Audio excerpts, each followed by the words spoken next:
ക്ഷണം സ്വീകരിച്ച് വന്ന എല്ലാ മാധ്യമ സുഹൃത്തുക്കളെയും ഹൃദയമായി സ്വാഗതം ചെയ്യുന്നു. Badminton players Kuwait badminton super league 3ാം എഡിഷൻ്റെ ഒരു പ്രസ് മീറ്റാണ് ഇന്നിവിടെ നടക്കുന്നത്. അതിൻ്റെ കാര്യങ്ങളെപ്പറ്റി നിങ്ങളെ അറിയിക്കാനും പ്രത്യേകിച്ച് നിങ്ങളുടെ എല്ലാവരുടെയും സഹായ സഹകരണങ്ങൾ അഭ്യർത്ഥിക്കാനും വേണ്ടിയിട്ടാണ് ഇങ്ങനെയൊരു മീറ്റിംഗ് വിളിച്ചു കൂട്ടിയിരിക്കുന്നത്. നിങ്ങൾക്കറിയാം, മുൻകാലങ്ങളിലെ പോലെ തന്നെ കഴിഞ്ഞ 2 വർഷം വളരെ മികച്ച രീതിയിൽ തന്നെയാണ് ബാഡ്മിൻ്റൺ സൂപ്പർ ലീഗ് കുവൈറ്റിൽ നമ്മൾ സംഘടിപ്പിച്ചത്. ഇത് 3ാമത്തെ എഡിഷനാണ്. 3ാമത്തെ എഡിഷൻ എന്ന് പറയുമ്പോൾ ആദ്യമായിട്ട് 2022 ഞങ്ങളിത് ആരംഭിക്കുമ്പോൾ 6 ടീമുകളാണ് ഇതിനകത്ത്, 6 വ്യത്യസ്തങ്ങളായിട്ടുള്ള ക്ലബ്ബുകൾ ഇതിൻ്റെ ഭാഗമായിട്ട് ഉണ്ടായിരുന്നു. 2024 ആയപ്പോൾ അത് 8 ടീമുകളായി. എന്നാൽ ഈ വർഷം ഇതിൻ്റെ ഞങ്ങൾ നടത്തുന്ന സംഘാടനത്തിൻ്റെ മികവ് പരിഗണിച്ചുകൊണ്ട് കുവൈറ്റിലെ നാഷണാലിറ്റിയുള്ള അംഗങ്ങളായിട്ടുള്ള ക്ലബ്ബുകളെ കൂടി പങ്കെടുപ്പിച്ച് 10 ടീമുകളാണ് ഈ പ്രാവശ്യം ഈ ബാഡ്മിൻ്റൺ സൂപ്പർ ലീഗിൽ ഔദ്യോഗികമായി പങ്കെടുക്കുന്നത്. അതിൻ്റെ മത്സരങ്ങളെ പറ്റിയും അതുപോലെ തന്നെ അതിൻ്റെ പരിശീലനമൊക്കെ വളരെ മികച്ച രീതിയിൽ തന്നെ നടന്നു വരികയാണ്. ഇത് 27-ാം തീയതി 28-ാം തീയതി വ്യാഴാഴ്ചയും വെള്ളിയാഴ്ചയുമായിട്ട് അഹമ്മദിയിലുള്ള ഐസ്മാഷ് ഇൻഡോർ സ്റ്റേഡിയത്തിൽ വെച്ചാണ് ഈ മത്സരങ്ങൾ സംഘടിപ്പിക്കുന്നത്. 27-ാം തീയതി വൈകുന്നേരം 6:30 മണി മുതൽ 10 മണി വരെയും 28-ാം തീയതി രാവിലെ 8 മണി മുതൽ 10 മണി വരെയാണ് മത്സരങ്ങൾ ഞങ്ങൾ പ്ലാൻ ചെയ്തിട്ടുള്ളത്. ഏകദേശം 172 ആളുകളെ ലേല മാതൃകയിൽ വിളിച്ചെടുത്താണ് ഓരോ ക്ലബ്ബുകളും ഇതിനു വേണ്ടിയിട്ട് ഒരുങ്ങുന്നത്. വളരെ മികച്ച രീതിയിലുള്ള മത്സരങ്ങളാണ് ഞങ്ങൾ ഈ വർഷം പ്രതീക്ഷിക്കുന്നത്. വ്യത്യസ്തങ്ങളായിട്ടുള്ള ഫോർമാറ്റിലാണ് ഈ വർഷം മത്സരങ്ങൾ സംഘടിപ്പിക്കുന്നത്. മുൻകാലങ്ങളിനെക്കാട്ടിലും വ്യത്യസ്ത രീതിയിലുള്ള ഫോർമാറ്റിലൂടെ, ആകർഷകമായ രീതിയിലുള്ള ഫോർമാറ്റിലൂടെയാണ് ഈ പ്രാവശ്യം ഞങ്ങൾ ഈ ബാഡ്മിൻ്റൺ സൂപ്പർ ലീഗ് സംഘടിപ്പിക്കുന്നത്. ഇതിൻ്റെ പ്രാരംഭമായി ഞങ്ങൾ ഒരു മാസം മുമ്പാണ് ഇതിൻ്റെ പ്രവർത്തനങ്ങൾ ആരംഭിച്ചത്. ആദ്യമായിട്ട് കഴിഞ്ഞ മാസം 27-ാം തീയതി ക്യാപ്റ്റൻ ഓപ്ഷൻ, ഓരോ ടീമിനും ക്യാപ്റ്റന്മാരെ സെലക്ട് ചെയ്യുന്ന ഒരു ഓപ്ഷൻ നടന്നു. അതിനുശേഷം 31-ാം തീയതി ഈ 330 വ്യത്യസ്തങ്ങളായിട്ടുള്ള ഏകദേശം ഈ ബാഡ്മിൻ്റൺ BPK എന്ന് പറയുന്നത് ബാഡ്മിൻ്റൺ പ്ലേയേഴ്സ് കുവൈറ്റിന് വേണ്ടിയിട്ടുള്ള ഔദ്യോഗികമായിട്ടുള്ളൊരു സംഘടനയാണ്. അതിനകത്ത് ഏകദേശം 700+ അംഗങ്ങൾ മെമ്പർമാരായിട്ടുണ്ട്. അതിൽ നിന്നും രജിസ്റ്റർ ചെയ്ത 332 രജിസ്റ്റർ ചെയ്ത പ്ലേയേഴ്സിൽ നിന്ന് 172 പേരെയാണ് ഈ പ്രാവശ്യം വിവിധ ക്ലബ്ബുകളിലേക്ക് തിരഞ്ഞെടുത്ത് ഈ ടൂർണമെൻറ്റിൽ മത്സരിപ്പിക്കുന്നത്. പിന്നെ അതുപോലെ തന്നെ നിങ്ങൾക്കറിയാം, ഇതിനകത്ത് വിന്നേഴ്സിൻ്റെ ട്രോഫിയുണ്ട്, റണ്ണേഴ്സപ്പിൻ്റെ ട്രോഫിയുണ്ട്, അതുപോലെ 2 സെമി ഫൈനൽസിനും ട്രോഫിയുണ്ട്. അതോടൊപ്പം തന്നെ ആകർഷകമായ രീതിയിലുള്ള ക്യാഷ് അവാർഡും ഈ വർഷം ഞങ്ങൾ നൽകുന്നുണ്ട്. മുൻകാലങ്ങളിൽ നൽകിയതുപോലെ തന്നെ ഈ വർഷവും ഞങ്ങൾ നൽകുവാനായിട്ട് തീരുമാനിച്ചിട്ടുണ്ട്. പിന്നെ മറ്റ് കാര്യങ്ങൾ പറയുകയാണെങ്കിൽ BPK എന്ന് പറയുന്നത് ബാഡ്മിൻ്റൺ പ്ലേയേഴ്സ് കുവൈറ്റ് 2022 ആരംഭിച്ച ഒരു ബാഡ്മിൻ്റൺ പ്ലേയേഴ്സിൻ്റെ ഒരു കൂട്ടായ്മയാണ്. ഇവിടെ കുവൈറ്റിലുള്ള വിവിധ ക്ലബ്ബുകളിൽ കളിക്കുന്ന ആളുകളെ ഒരു കുടക്കീഴിൽ കൊണ്ടുവന്നുകൊണ്ട് ഇതിന് റാങ്കിങ് ഉണ്ടാക്കി, അതുപോലെ തന്നെ പ്ലേയേഴ്സിൻ്റെ റാങ്കിങ് നിശ്ചയിച്ചുകൊണ്ട് വിവിധ കാര്യങ്ങൾ ചെയ്ത് അവർക്ക് വേണ്ടതായിട്ടുള്ള പുതിയ എമർജിങ് ടാലൻസിനെ വളർത്തിയെടുക്കാൻ വേണ്ടിയിട്ടാണ് ഈ ഒരു സംഘടന രൂപം കൊടുത്തത്. വളരെ നല്ല രീതിയിൽ, മികച്ച രീതിയിൽ വിവിധങ്ങളായിട്ടുള്ള പ്രവർത്തനം, ഈ കളിക്കാരുടെ ഇതൊരു ബാഡ്മിൻ്റൺ ടൂർണമെൻറ്റ് സംഘടിപ്പിക്കുക മാത്രമല്ല, കായികക്ഷമത വർദ്ധിപ്പിക്കാൻ വേണ്ടിയിട്ടുള്ള വ്യത്യസ്തങ്ങളായിട്ടുള്ള പരിപാടികൾ. അതിൻ്റെ ഭാഗമായിട്ട് ഓരോ ക്ലബ്ബുകൾ കേന്ദ്രീകരിച്ചുകൊണ്ട് ഞങ്ങൾ CPR ട്രെയിനിങ് ഉൾപ്പെടെ, CPR ട്രെയിനിങ്, അവർ അതുപോലെ തന്നെ മൊബിലിറ്റി ട്രെയിനിങ്, അങ്ങനെയുള്ള കാര്യങ്ങളൊക്കെ സംഘടിപ്പിച്ച് വ്യത്യസ്തങ്ങളായിട്ടുള്ള പരിപാടികളാണത്. ഫ്രീ ഓഫ് കോസ്റ്റിൽ നമ്മളത് ചെയ്ത് അവർക്ക് വേണ്ടതായിട്ടുള്ള ഒരു പ്രോത്സാഹനം നൽകിക്കൊണ്ടിരിക്കുകയാണ്. ഇതാണ് പ്രാരംഭമായിട്ട് പറയാനുള്ളത്. അതുപോലെ തന്നെ ഇതിൻ്റെ ഭാഗമായിട്ട് ഈ BPKയുടെ ഭാഗമായിട്ട് കളിക്കുന്ന പ്ലേയേഴ്സിൽ തന്നെ ഇപ്രാവശ്യം CBSE നാഷണൽ വിൻ ചെയ്ത കുട്ടികളുണ്ട്. അത് ആദിത്യ എന്ന് പറയുന്ന ഒരു പയ്യനും അതുപോലെ തന്നെ അഡിസൺ സുമേഷ്, ഈ 2 കുട്ടികൾ നമ്മുടെ ഭാഗമായി നിന്നുകൊണ്ട് വിവിധ ക്ലബ്ബുകൾക്ക് വേണ്ടി കളിക്കുന്ന ആളുകളാണ്. അവർ ഈ പ്രാവശ്യം നാഷണൽസ് വിൻ ചെയ്തിട്ടുണ്ട്. അങ്ങനെ നല്ല രീതിയിലുള്ള ഒരു പ്രോഗ്രസ്സാണ് ബാഡ്മിൻ്റൺ പ്ലേയേഴ്സ് കുവൈറ്റിന് ഇപ്പം ഉള്ളത്. അത് നിങ്ങളെ എല്ലാവരെയും അറിയിക്കാൻ വേണ്ടിയാണ് ഇത് വിളിച്ചു കൂട്ടിയിരിക്കുന്നത്. ഇനി ബാക്കി കാര്യങ്ങൾ, ടൂർണമെൻറ്റുമായിട്ട് ബന്ധപ്പെട്ടുള്ള കാര്യങ്ങൾ ശ്രീ ഡോൺ സംസാരിക്കുന്നു. നമസ്കാരം. ഇത് BPKയുടെ ബാഡ്മിൻ്റൺ സൂപ്പർ ലീഗ് എന്ന് പറഞ്ഞിട്ടുള്ള ഫോർമാറ്റ് 3rd എഡിഷനാണ് ഈ വർഷം നടക്കുന്നത്. 2023 ഫസ്റ്റ് എഡിഷൻ സ്റ്റാർട്ട് ചെയ്തത്. ഈ ജ്യോതിഷ് പറഞ്ഞ പോലെ 6 ടീമുകളാണ് ഫസ്റ്റ് എഡിഷൻ. പിന്നെ സെക്കൻഡ് എഡിഷൻ 8 ടീമുകളും, പിന്നെ ഈ വർഷം 10 ടീമുകളും. മിഡിൽ ഈസ്റ്റിൽ തന്നെ GCCയിൽ തന്നെ ഇതുപോലൊരു 10 ടീം അടങ്ങിയിട്ടുള്ള ഒരു ടീം ടൂർണമെൻറ്റ് ഇല്ല. അത് ഫസ്റ്റായിട്ട് കുവൈറ്റിലാണ്. മാക്സിമം 8 ടീം വെച്ചിട്ടാണ് GCCയിലേക്കും ടൂർണമെൻറ്റ് നടത്തുന്നത്. ഈ വട്ടം കുവൈറ്റിൽ നമ്മൾ ഇത്രയും ചെറിയ കൺട്രി ആണെങ്കിൽ പോലും ഇത്രയധികം പ്ലെയേഴ്സിൻ്റെ ഒരു കമ്മ്യൂണിറ്റി ഗ്രോ ചെയ്ത് ഇത്രയധികം പ്ലെയേഴ്സ് ഏകദേശം 800 മേലെ രജിസ്റ്റേർഡ് പ്ലെയേഴ്സ് ഉണ്ട് ഇപ്പോൾ ബാഡ്മിൻ്റൺ കമ്മ്യൂണിറ്റിയിൽ. അപ്പോൾ അവരെ സംഘടിപ്പിച്ചിട്ട് നടത്തുന്നതാണ് ഈ വർഷം 2025 ഇഗ്ലു BPK DSL നടക്കുന്നത്. ഇതിൽ പ്ലെയേഴ്സിൻ്റെ കാര്യം, ഇതിൻ്റെ സ്പെഷ്യാലിറ്റി എന്ന് പറഞ്ഞു കഴിഞ്ഞാൽ ഓൾമോസ്റ്റ് എല്ലാ ക്ലബിലത്തെയും ഏറ്റവും ടോപ്പ് പ്ലെയേഴ്സ് ഈ ടൂർണമെൻറ്റിന് കളിക്കുന്നുണ്ട്. അതുകൊണ്ട് മാച്ചസ് ഒക്കെ ഭയങ്കര ഹൈലി കോമ്പറ്റീറ്റീവ് മാച്ചസ് ആണ്. നമ്മുടെ ലാസ്റ്റ് 2 ഇയേഴ്സ് കാൽക്കുലേറ്റ് ചെയ്ത് കഴിഞ്ഞാൽ അറിയാം, ചെക്ക് ചെയ്ത് കഴിഞ്ഞാൽ അവരുടെ ഓഡിയൻസ് അതുപോലെ തന്നെ ഓഡിയൻസും സോഷ്യൽ മീഡിയ വഴിയുള്ള പ്രസൻസും എല്ലാം വളരെ ആക്റ്റീവായിട്ടുള്ള പ്രസൻസാണ് നടക്കുന്നത്. ഈ വർഷം നമ്മൾ വളരെ നല്ല രീതിയിൽ ടൂർണമെൻറ്റുമായി മുന്നോട്ട് പോകുന്നു. ഇനിയും അടുത്ത വർഷം അടുത്ത വർഷത്തേക്കുള്ള കൂടുതൽ ടീമുകൾ ഇപ്പോൾ തയ്യാറായി നിൽക്കുന്നുണ്ട്. അപ്പോൾ അടുത്ത വർഷം 2 ടീമുകൾ കൂടിയും ഇൻക്രീസ് ചെയ്തിട്ടാണ് നമ്മൾ അടുത്ത വർഷം പ്ലാൻ ചെയ്യുന്നത്. അപ്പോൾ വളരെ ശ്രദ്ധ ആകർഷിച്ചിട്ടുള്ള ടൂർണമെൻറ്റാണ് ഇപ്പോൾ കുവൈറ്റിൽ നടക്കുന്ന ഏറ്റവും ടോപ്പ് ബാഡ്മിൻ്റൺ ടൂർണമെൻറ്റാണ് ഇപ്പോൾ ഈ നെക്സ്റ്റ് വീക്ക് നടക്കാൻ പോകുന്ന BPK BSL. ഓഫ് കോഴ്സ് നമ്മുടെ ഏറ്റവും നാട്ടിൽ നിന്ന് വന്ന ടോപ്പ് കോച്ചസ്, അതായത് നാഷണൽ ലെവലിൽ കളിക്കുന്ന പ്ലെയേഴ്സും പിന്നെ അതുപോലെ സ്റ്റേറ്റ് ലെവലിൽ കളിക്കുന്ന ഒരുപാട് പ്ലെയേഴ്സ് ഈ ടൂർണമെൻറ്റിന് ലിസ്റ്റ് ചെയ്യാൻ. സാധാരണ ഇത്തരം പ്ലെയേഴ്സൊന്നും എല്ലാ ടൂർണമെൻറ്റിനും വരാറില്ല, പക്ഷെ അവരാകെ കൂടി കളിക്കുന്ന ടൂർണമെൻറ്റാണ് ബാഡ്മിൻ്റൺ സൂപ്പർ ലീഗ്. ഇത്രയാണ് ടൂർണമെൻറ്റിനെ കുറിച്ച് പറയാനുള്ളത്. ബാക്കി ജ്യോതിഷ് എക്സ്പ്ലെയിൻ ചെയ്ത് കഴിഞ്ഞു BPK എന്ന ഓർഗനൈസേഷനെ കുറിച്ചിട്ട്. നമ്മളൊരു 2022 നമ്മൾ പ്ലെയേഴ്സിൻ്റെ റിക്വസ്റ്റ് പ്രകാരം ഈ കോവിഡിന് ശേഷം ഒരുപാട് ആൾക്കാർ ഈ ഹെൽത്ത് റിലേറ്റഡ് ആയിട്ടുള്ള ആക്റ്റീവിലും എങ്ങനെയാണ് ബാഡ്മിൻ്റൺ കമ്മ്യൂണിറ്റിയിലേക്ക് ഇത്രയധികം പ്ലെയേഴ്സ് ഇതിൻ്റെ അകത്ത് വരുന്നത്. അപ്പോൾ ഉണ്ടായ ഒരുപാട് കോൺഫ്ലിക്ട്സും കാര്യങ്ങളും ഇതൊക്കെയും ടൂർണമെൻറ്റ് റാങ്കിങ്ങും പല ഇതിനോട് റിലേറ്റഡ് ആയിട്ടുള്ള പ്ലെയേഴ്സ് എല്ലാവരും കൂടി തീരുമാനിച്ചിട്ട് ഫോം ചെയ്ത ഒരു ഡെമോക്രാറ്റിക് വേയിൽ ഫോം ചെയ്ത ഒരു ഓർഗനൈസേഷനാണ് BPK. അപ്പോൾ എല്ലാ 2 വർഷവും അവരുടെ പുതിയ ഭാരവാഹികളെ തിരഞ്ഞെടുക്കും. അതുപോലെ അവരുടെ പ്ലെയേഴ്സിൻ്റെ പല ലെവലിലുള്ള പ്ലെയേഴ്സിൻ്റെ റാങ്കിങ്, അതുപോലെ പുതിയതായിട്ടുള്ള ടൂർണമെൻറ്റ് ഓർഗനൈസ് ചെയ്യുന്നവർക്ക് ടെക്നിക്കൽ സപ്പോർട്ടുകൾ. മറ്റത് ടൂർണമെൻറ്റ് നടത്താൻ വളരെ ബുദ്ധിമുട്ടുള്ള ഒരു കാര്യമായിരുന്നു. ഇപ്പോൾ ഇതിൻ്റെ ടെക്നിക്കൽ ലെവലിലുള്ള കാര്യങ്ങളും ഇപ്പോൾ സിസ്റ്റം സൈഡ് ഇതിന് ഒരുപാട് ബാക്ക് ആൻഡ് പ്രോസസ്സിൽ ഒരുപാട് എഫേർട്സ് ഉണ്ട്. അപ്പോൾ അത് മാനേജ് ചെയ്യാനുള്ള സ്കിൽസൊന്നും സാധാരണ ഓർഗനൈസേഷന് ഉണ്ടായിരുന്നില്ല. അപ്പോൾ ഇന്നത്തെ സ്ഥിതി അതല്ല. ഇന്നിപ്പോൾ ഓൾമോസ്റ്റ് എല്ലാ ഓർഗനൈസേഷനും, അതായത് ബാഡ്മിൻ്റൺ നിന്ന് മാറി നിൽക്കുന്ന സാധാരണ ജില്ലാ അസോസിയേഷൻസും മറ്റുള്ള ക്ലബ്സും എല്ലാവരും ഇപ്പോൾ ടൂർണമെൻറ്റ് ഓർഗനൈസ് ചെയ്യുന്നുണ്ട്. ടോട്ടൽ എനിക്ക് 2022 മുതൽ ഡേ ഏകദേശം 47 ടൂർണമെൻറ്റ്സ് ആണ് നമ്മൾ നമ്മുടെ അണ്ടറിൽ BPKയുടെ അണ്ടറിൽ റാങ്കിങ്ങും കാര്യങ്ങളും വെച്ച് നടത്തിയിരിക്കുന്നത്. അപ്പോൾ ഇതാണ് BPK. ഇനി വരും വർഷങ്ങളിൽ അടുത്ത വർഷം നമുക്ക് ഓൾറെഡി 18 ടൂർണമെൻറ്റ്സ് ഓൾറെഡി ബുക്ക്ഡ് ആണ്. അപ്പോൾ അതിൻ്റെതായ നമ്മൾ കലണ്ടറും കാര്യങ്ങളൊക്കെ ഉണ്ട്. കോൺഫ്ലിക്റ്റ് ആവാണ്ടിരിക്കാൻ വേണ്ടി എല്ലാ വർഷം എല്ലാ 2 വീക്സും വിട്ട് ഓരോ ടൂർണമെൻറ്റ് വരുന്നതിനുള്ള ഷെഡ്യൂൾസ് അറേഞ്ച് ചെയ്യുക. പിന്നെ പുതിയ പ്ലെയേഴ്സ് വരുമ്പോൾ അവരുടെ റാങ്കിങ് കൺസിഡർ ചെയ്യുക. അതുപോലെ തന്നെ ഒരു ലെവലിൽ നിന്ന് അടുത്ത ലെവലിലേക്ക് പ്ലെയേഴ്സ് മുന്നോട്ട് പോകുന്നതിനുള്ള ക്രൈറ്റീരിയ സെറ്റ് ചെയ്യുക. ഇതൊക്കെയാണ് BPKയുടെ മെയിൻ. കൂടാതെ മറ്റുള്ള awareness activities like CSR, physio training, ഇത്തരം അമ്പയർ ട്രെയിനിങ്, ഇത്തരം ആക്ടിവിറ്റീസും നമ്മൾ ഇതിനോട് പാരലായിട്ട് നടത്തിക്കൊണ്ട് പോകുന്നത്. കഴിഞ്ഞൊരു 3 വർഷം കൊണ്ട് കുവൈറ്റിലെ ബാഡ്മിൻ്റൺ ഇത്രയും നാൾ ഇല്ലാത്തൊരു വളർച്ചയാണ്. ഇപ്പോൾ അത് നമ്മുടെ യങ് ജനറേഷനും അത് ശരിക്കും റിഫ്ലക്റ്റ് ചെയ്യുന്നുണ്ട്. ഒരുപാട് പ്ലെയേഴ്സ് ഇപ്പോൾ കഴിഞ്ഞ 2 വർഷങ്ങളായിട്ട് നാഷണൽ ലെവലിലും സ്റ്റേറ്റ് ലെവലിലും പുതിയ കിഡ്സ് പോയി കളിച്ചിട്ട് വിൻ ചെയ്തിട്ടുണ്ട്. നാഷണൽ ലെവലിൽ കളിച്ച വിന്നേഴ്സാണ് ഈ വർഷത്തെ 2 വിന്നേഴ്സിനെയാണ് ഇപ്പോൾ ജ്യോതിഷ് അഡ്രസ് ചെയ്തത്. അതുപോലെ സ്റ്റേറ്റ് ലെവലിൽ തന്നെ ഒരുപാട് പ്ലെയേഴ്സ് ഇപ്പോൾ കുവൈറ്റിൽ നിന്ന് ഫസ്റ്റും സെക്കൻഡും ഒക്കെ ആയിട്ടാണ് ഇപ്പോൾ റാങ്കിങ്ങിൽ നിൽക്കുന്നത്. അതുപോലെ കോച്ചസും നാട്ടിൽ നിന്ന് ഇപ്പോൾ വരുന്ന കോച്ചസ് എന്ന് പറയുന്നത് ഇവിടെ കുവൈറ്റിലേക്ക് വരുന്ന കോച്ചസ് നാഷണൽ ലെവലിൽ കളിച്ചുകൊണ്ടിരിക്കുന്ന പ്ലെയേഴ്സ്, ഇന്ത്യൻ നാഷണൽ ടീമിൽ കളിച്ചുകൊണ്ടിരിക്കുന്ന പ്ലെയേഴ്സൊക്കെയാണ് ഇപ്പോൾ കുവൈറ്റിൽ വന്നിട്ട് കോച്ചിങ് ഓരോ ക്ലബിന് വേണ്ടിയിട്ട് കോച്ചിങ് ചെയ്യുന്നത്. പുറത്തുനിന്ന് മലേഷ്യയിൽ നിന്നും ഇവിടെ മറ്റ് ഇന്തോനേഷ്യയിൽ നിന്നൊക്കെയും ഇപ്പോൾ കോച്ചസ് വരുന്നുണ്ട്, പ്ലെയേഴ്സ് വരുന്നുണ്ട്. അപ്പോൾ ഇനി ഇവിടെ അങ്ങോട്ടുള്ള വർഷങ്ങളിൽ വീണ്ടും തീർച്ചയായും BPKയുടെ ഭാഗത്തു നിന്നുള്ള എല്ലാവിധ എഫേർട്സ് ഉണ്ടായിരിക്കും. അതുപോലെ തന്നെ ബാഡ്മിൻ്റൺ സൂപ്പർ ലീഗ് എന്നുള്ളത് ഡെഫിനറ്റ്ലി GCC തന്നെ നമ്പർ 1 ടൂർണമെൻറ്റ് എന്നുള്ള രീതിയിലാണ് പോകുന്നത്. വളരെ GCCയിലെ എല്ലാ പല ഫ്രണ്ട്സും ഇതുപോലെ വിളിച്ച് ചോദിക്കാൻ എങ്ങനെയാണ് ഇത് കണ്ടക്ട് ചെയ്യുന്നത്, ഇത്രയും അധികം പ്ലെയേഴ്സിനെ വെച്ചിട്ട് എങ്ങനെയാണ് നിങ്ങളുടെ ഓപ്ഷൻ പ്രോസസ്സ് എന്ന് പറയുന്നത് തന്നെ ഒരു 10 hour ഓപ്ഷൻ പ്രോസസ്സാണ്. ഓരോ പ്ലെയേഴ്സിനെയും ലേലം വിളിച്ചെടുക്കാനുള്ള ഒരു പ്രോസസ്സിലൂടെ ചെയ്യുന്നത്.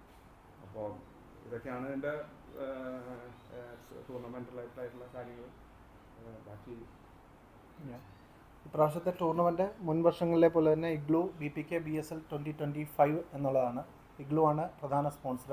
അൽ അൻസാരി എക്സ്ചേഞ്ച് കോ സ്പോൺസറായിട്ട് ഞങ്ങളോട് സഹകരിക്കുന്നു. അതുപോലെ തന്നെ വ്യത്യസ്തങ്ങളായിട്ടുള്ള ഇവിടുത്തെ ബിസിനസ് സ്ഥാപനങ്ങൾ ഞങ്ങൾക്ക് ഈ ടൂർണമെൻറ്റുമായിട്ട് ബന്ധപ്പെട്ട് സഹകരിക്കുന്നുണ്ട്.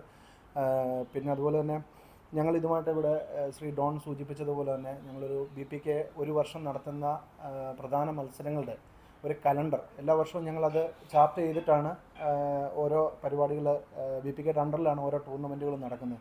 അപ്പോൾ അതുകൂടെ ഒന്ന് അനൗൺസ് ചെയ്യുകയാണ്. ഈ വർഷത്തെ ഔദ്യോഗികമായിട്ട് ഇന്ന് അനൗൺസ് ചെയ്യണം. ജനുവരി മാസം 2-ാം തീയതി ലെറ്റ്സ് പ്ലേ ചാമ്പ്യൻസ് ലീഗ്, അത് ഇതുപോലെ തന്നെ ഒരു വിവിധ ടീമുകളെ കേന്ദ്രീകരിച്ചുകൊണ്ട് ജസ്റ്റ് ഒന്ന് പറഞ്ഞു പോയേക്കാം.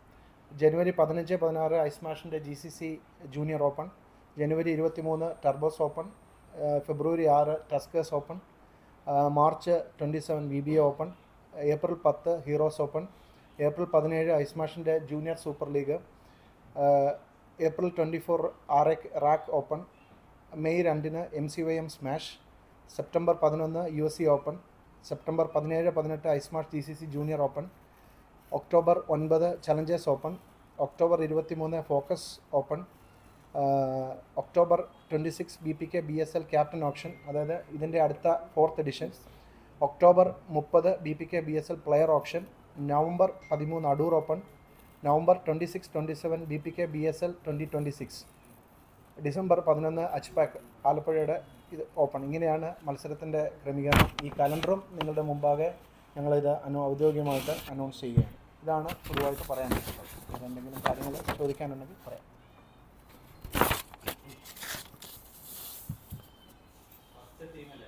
അതെ,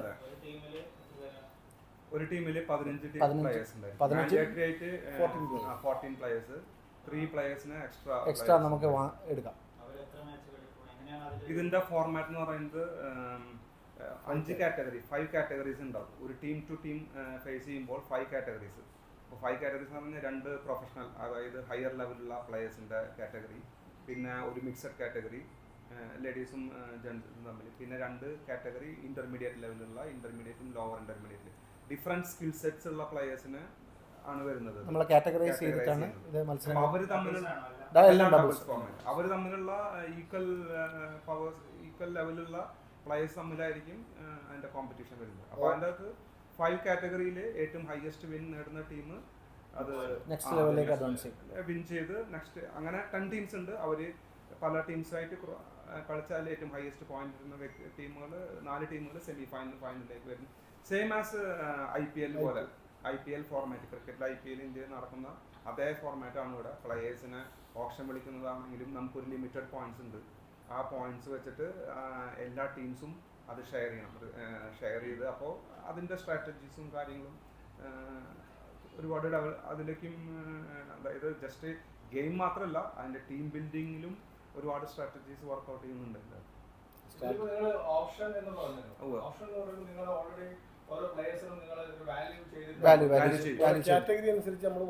നമ്മൾ മൊത്തം 70,000 പോയിന്റ്സ് ആണ്. ആ പോയിന്റ്സിനകത്ത് നിന്ന് ഓരോ പ്ലേയേഴ്സിനും നമ്മൾക്ക് ഇങ്ങനെ ഡിഫറെന്റ് കാറ്റഗറിയിൽ അവരുടെ സ്കില്ല് അനുസരിച്ച് ഇവിടെ പറഞ്ഞതുപോലെ തന്നെ അതാണ് റാങ്കിങ് എന്ന് പറയുന്നത്. റാങ്കിങ് അതായത് നമ്മളിവിടെ ആദ്യം ബേസിക്കായിട്ട് സ്റ്റാർട്ട് ചെയ്യുന്ന ബിഗിനർ ലെവലിലാണ്. ആ ബിഗിനർ ലെവലിൽ പിന്നെ ഒരു നെക്സ്റ്റ് ലെവൽ എന്ന് പറയുന്നത് ലോവർ ഇന്റർമീഡിയറ്റ് കാറ്റഗറിയാണ്. ലോവർ ഇന്റർമീഡിയറ്റിന് ജയിച്ചു കഴിഞ്ഞാൽ, ഒരു ടൂർണമെൻറ്റെങ്കിലും ജയിച്ചു കഴിഞ്ഞാൽ അടുത്ത ലെവലിലോട്ട് ഇന്റർമീഡിയറ്റ് കാറ്റഗറിയിലോട്ട് പോകും. കുറച്ചുകൂടെ ഹയർ ഇന്റർമീഡിയറ്റ് കാറ്റഗറിയിലോട്ട് പോകും. അതിനുശേഷം അവിടെ 2 പ്രാവശ്യം വിൻ ചെയ്ത് കഴിഞ്ഞാൽ അഡ്വാൻസ് ലെവലിലുള്ള പ്ലെയറായിട്ട് നമ്മൾ മാറും. അതിൽ 3 പ്രാവശ്യം കപ്പ് എടുത്തു കഴിഞ്ഞാൽ മാത്രമാണ് പ്രൊഫഷണൽ ലെവൽ എന്ന് പറയുന്നത്. പ്രൊഫഷണൽ പ്രൊഫഷണലാണ്. എലൈറ്റ് വരെ ഉണ്ട്. ഇപ്പം പ്രൊഫഷണൽ എലൈറ്റിൽ 3 പ്ലേയേഴ്സ് ഉണ്ട് ഇവിടെ. അതായത് സ്റ്റേറ്റ്, ഈ പറഞ്ഞ പോലെ നാഷണൽ സ്റ്റേറ്റ് ലെവലിൽ കളിച്ച 3 പ്ലേയേഴ്സ് ഇപ്പം നിലവിലൂടെ ഉണ്ട്. അതുപോലെ തന്നെ പ്രൊഫഷണൽ A ഉണ്ട്, B ഉണ്ട്, C ഉണ്ട്. അങ്ങനെ ഡിഫറെൻ്റ് ആയിട്ടുള്ള, അത് അവരുടെ ഡിപ്പെൻസ് ബേസ്ഡ് ഓൺ അവരുടെ സ്കിൽ അനുസരിച്ച് തന്നെയാണ്. അല്ല കിഡ്സ് ഈ ലേഡീസിലും കിഡ്സിലും ഉണ്ട്. ഉണ്ട്. ലേഡീസിന് പ്രത്യേകമായിട്ട് കാറ്റഗറി ഉണ്ട്, കിഡ്സിനുണ്ട്, സെപ്പറേറ്റ് ഉണ്ട്. ലേഡീസിൽ തന്നെ ഏകദേശം 80 രജിസ്റ്റേർഡ് പ്ലേയേഴ്സ് ഉണ്ട്. അത് എല്ലാ നാഷണാലിറ്റീസ് ഉണ്ട്. അതുപോലെ തന്നെ ഇതിനകത്ത് അത് ഞാൻ വിട്ടുപോയതാണ്, ഈ BPK ബാഡ്മിൻ്റൺ പ്ലേയേഴ്സ് കുവൈറ്റ് എന്ന് പറയുന്നത് വിവിധ നാഷണാലിറ്റിയിലുള്ള ആളുകളുണ്ട്. ഇന്ത്യൻസ് മാത്രമല്ല, മലയാളികൾ മാത്രമല്ല, ഫിലിപ്പിനോസ് ഉണ്ട്, ഇന്തോനേഷ്യൻസ് ഉണ്ട്, മലേഷ്യൻസ് ഉണ്ട്, പാകിസ്ഥാനികളുണ്ട്, ശ്രീലങ്കൻസ് ഉണ്ട്, വ്യത്യസ്ത ബംഗ്ലാദേശികളുണ്ട്. അങ്ങനെ വ്യത്യസ്തങ്ങളായിട്ടുള്ള രാജ്യങ്ങളിലെ കളിക്കാർ ഇതിൻ്റെ ഭാഗമാണ്. ഒരു 10 രാജ്യത്തു നിന്നുള്ള പ്ലേയേഴ്സ് ഉണ്ട്. അപ്പോൾ ലേഡീസ് കാറ്റഗറി മൊത്തം ഹാൻഡിൽ ചെയ്യുന്ന ഗ്ലേസിയാണ്. പുള്ളിക്കാരിയാണ് ലേഡീസിൻ്റെ സെഷൻസ് റാങ്കിങ് ചെയ്യുന്നതും അവരുടെ ഓരോ കാറ്റഗറി ഇൻക്രീസ് ആവുന്നതനുസരിച്ച് പുള്ളിക്കാരിയാണ് അതിൻ്റെ പ്രോസസ്സ് എല്ലാം ചെയ്യുന്നത്. പുള്ളിക്കാരി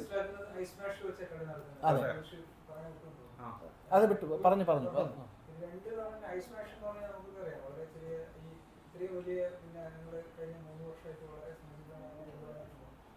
കളി കാണാനോ അല്ലെങ്കിൽ കാരണം കോർട്ട് കൊണ്ടുതന്നെ നടക്കാൻ പറ്റാത്ത ഒരു അവസ്ഥയാണ്. അവിടെ കളി വന്ന് കാണാന്ന് പറഞ്ഞത് നടക്കുന്നില്ല.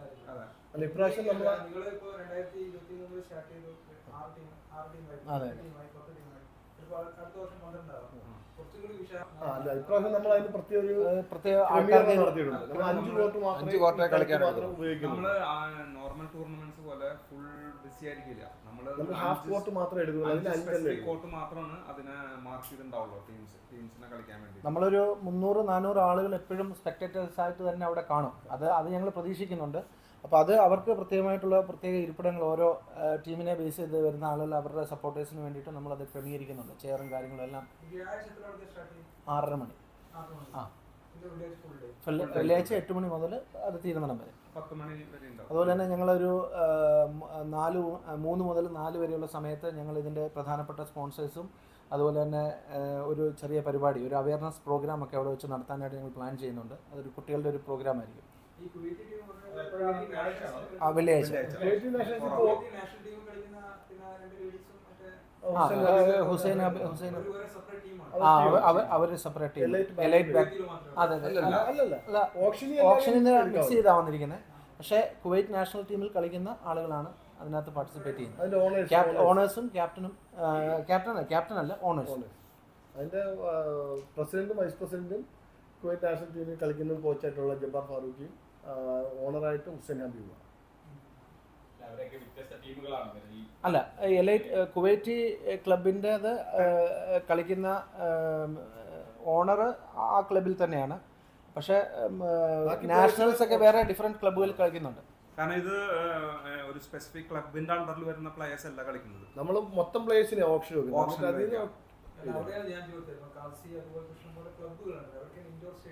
അല്ല, അടുത്ത വർഷം നമ്മൾ അതിനെപ്പറ്റി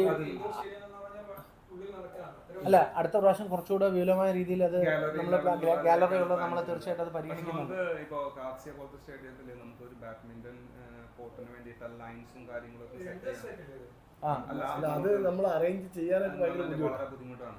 ഇതെന്ന് പറഞ്ഞാൽ റെഡിമെയ്ഡാണ്. നമുക്ക് ഓൾറെഡി അവിടെ സെറ്റാണ് എല്ലാ കാര്യങ്ങളും. നമുക്ക് അവിടെ സ്പേസിൽ നമുക്ക് ഇതിനുള്ള മറ്റേ പോൾസ്, നെറ്റ് കാര്യങ്ങൾ, പിന്നെ ലൈൻസ് അവിടെ ഓൾറെഡി പിന്നെ പോയിറ്റീസൊക്കെ മെക്കേഡാണ് ആ സ്പേസ്. അവർക്ക് ഫുൾ ടൈം ആയിട്ട് നമുക്ക് കോർട്ട് കിട്ടില്ല.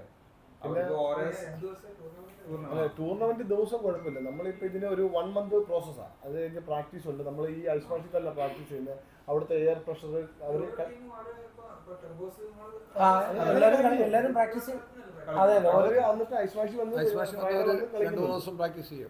എന്നുവെച്ചാൽ അവിടുത്തെ ആ ഒരു പ്രഷറുമായിട്ടൊന്ന് റെഡി ആകാൻ വേണ്ടി അവർ അവിടെ ഒന്ന് പ്രാക്ടീസ്. നമുക്ക് കാഴ്ചയൊക്കെ എടുത്തു കഴിഞ്ഞാൽ പിന്നെ അങ്ങനെയൊന്നും നമുക്ക് കിട്ടത്തില്ല. ആ ഒരു ടൂർണമെന്റ് ഡേ മാത്രമേ അവിടെ പോയിട്ട് ചെയ്യാൻ പറ്റുള്ളൂ. 10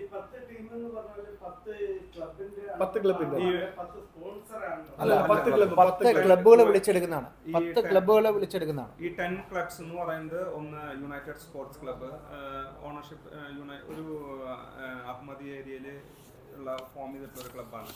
പിന്നെ അതുപോലെ തന്നെ ISA പ്രകാശ് പതുക്കോൺ അക്കാദമി അബു ഖലീഫയിലുള്ളതാണ് അവർ. പിന്നെ വരുന്നത് ഏരീസ് വിക്ടർ ബാഡ്മിന്റൺ അക്കാദമി ആയിട്ടുള്ള ഇതാണ്. പിന്നെ റാപ്റ്റേഴ്സ് ബാഡ്മിന്റൺ ക്ലബ്ബ്, ടീം 530 ഇവിടുത്തെ കുവൈറ്റ് എഞ്ചിനീയേഴ്സിന്റെ ഫോം ചെയ്തിട്ടുള്ള ബാഡ്മിന്റൺ ക്ലബ്ബാണ്. പിന്നെ തസ്കേസ് ബാഡ്മിന്റൺ ക്ലബ്ബ് അബ്ബാസിയിലുള്ള ഒരു ക്ലബ്ബാണ്. അതുപോലെ സെൻട്രൽ ഹീറോസ്. ഈ 2 ക്ലബ്ബും സെൻട്രൽ സ്കൂളിനെ ബേസ് ചെയ്തിട്ട് കളിക്കുന്ന പ്ലേയേഴ്സാണ്. പിന്നെ ടർബോസ് ഇവിടെ അബ്ബാസിയ അൽജാബർ സ്കൂളിൽ കളിക്കുന്നത്. പിന്നെ എലൈറ്റ് എന്ന് പറയുന്നത് കുവൈറ്റി. Kuwaiti badminton. അതെ.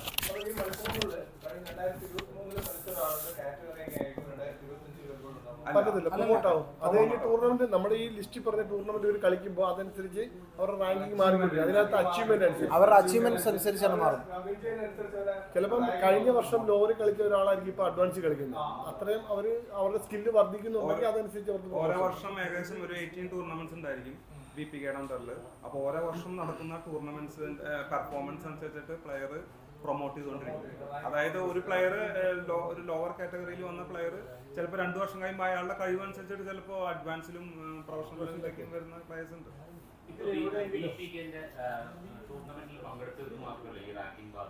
അതെ, അല്ലാതെ അത് പുറത്തുനിന്ന് വരുന്ന സ്പെഷ്യൽ കേസുകളൊക്കെ ഉണ്ട്. ഇപ്പൊ പുതിയ കോച്ച് വന്നിട്ടുണ്ടായിരുന്നു. അപ്പോൾ അങ്ങനെയൊക്കെ ഉള്ളവരെ നമ്മൾ അവരെ ഇവാലുവേറ്റ് ചെയ്യും. അവരുടെ ഒരു മത്സരം അല്ലെന്നുണ്ടെങ്കിൽ അവരുടെ നാട്ടിലുള്ള അച്ചീവ്മെന്റ്സ് വെച്ചിട്ട് അവരെ റാങ്ക് ചെയ്തിട്ട് പ്രൊഫഷണൽ കാറ്റഗറിയിലോട്ടൊക്കെ ഉള്ളവരെ അങ്ങനെ നമ്മൾ ചെയ്യും. പിന്നെ എല്ലാ മാസവും പുതിയ പ്ലേയേഴ്സ് വരുന്നുണ്ട്. അവർ ഏതെങ്കിലും ഒരു ടൂർണമെന്റ് കളിച്ചിട്ടുള്ളതെങ്കിൽ പോലും അവരെ നമ്മുടെ BPKയുടെ ഭാരവാഹികൾ എപ്പോഴും അവിടെ കാണും, എല്ലാ ടൂർണമെന്റും കാണും. അപ്പോൾ നമ്മൾ അവരെ വിലയിരുത്തിയിട്ട് അവരുടെ ഇപ്പം ലോവർ കളിക്കുന്ന ഒരാളുടെ സ്കില്ല് അഡ്വാൻസ് ലെവലാണെന്നുണ്ടെങ്കിൽ അന്നേരം തന്നെ അവരെ പ്രൊമോട്ട് ചെയ്ത് നമ്മൾ അഡ്വാൻസിലെ കളിപ്പിക്കത്തുള്ളൂ. അല്ലാതെ ലോവർ കളിപ്പിക്കും. ഡാറ്റ എല്ലാം നമ്മുടെ കയ്യിലുണ്ട്. ഓരോ നമുക്ക് വെബ്സൈറ്റും ഉണ്ട്. ഏകദേശം 1300 പ്ലസ് പ്ലെയേഴ്സ് ഓൾറെഡി നമ്മുടെ റാങ്കിങ്ങിൽ തന്നെ ഉള്ള പ്ലെയേഴ്സ് ആണ്. ഇപ്പോൾ റീസെന്റ് ഇപ്പോൾ വിസയ്ക്കും ഓപ്പൺ ചെയ്തതിന് ശേഷം ഒരുപാട് പ്ലെയേഴ്സ് എല്ലാ വർഷം ഇപ്പൊ എല്ലാ മാസം ഇപ്പൊ ഒരു 10 പ്ലെയേഴ്സ്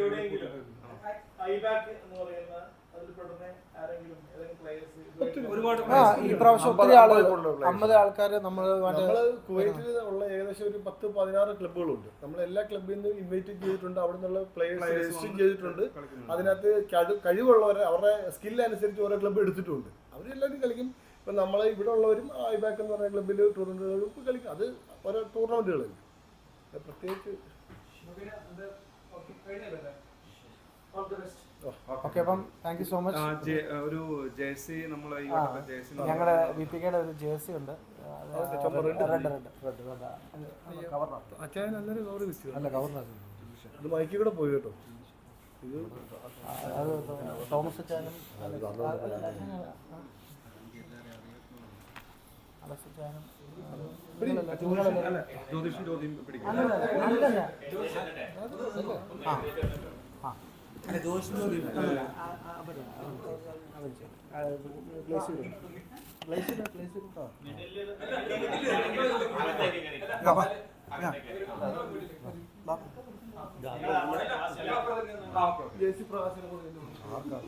ആർക്കാണ് കൊടുക്കുന്നത്? അല്ല അങ്ങനെ പിടിക്കണ്ട.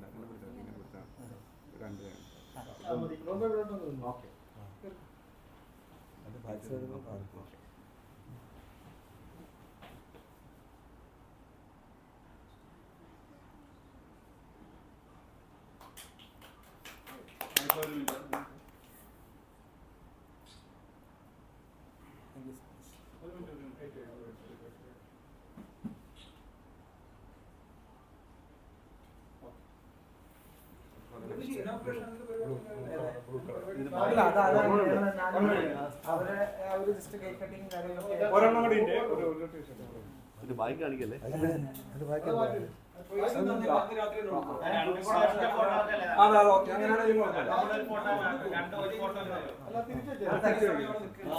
എന്റെ പേരായതുണ്ടോ?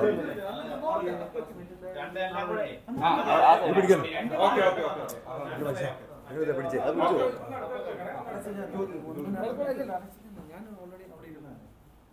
പൊക്കി പിടിച്ചു.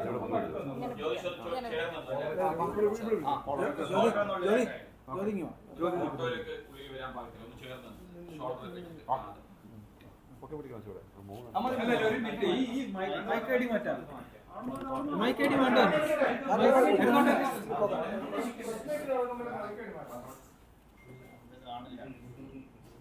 കാണുന്നുണ്ട്. ഒരു മിനിറ്റ്.